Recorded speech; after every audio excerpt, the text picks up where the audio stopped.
You might notice that the equation y equals x squared plus 6x plus 8 is the same equation as we did in the last example.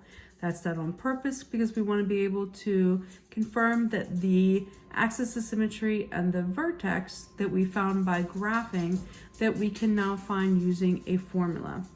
So our steps here are on the side. If you are struggling to write them down, don't worry, they're on the next slide for you. So if we look at this, the first thing we need to do is make sure this is in standard form. It is in ax squared plus bx plus c.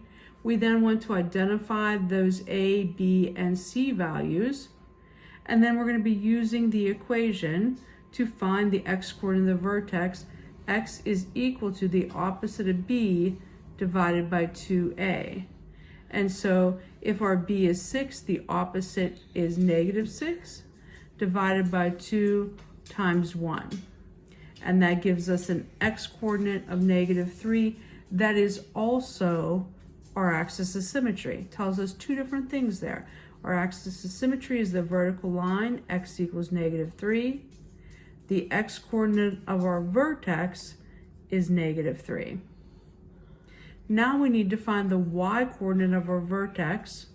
To do that, we're going to go back into the original equation, y equals x squared plus 6x plus 8. And we know that the x value that we're using is negative 3. We're going to substitute that in for the variable x. And then we're going to perform this arithmetic to find out that our y value is negative 1.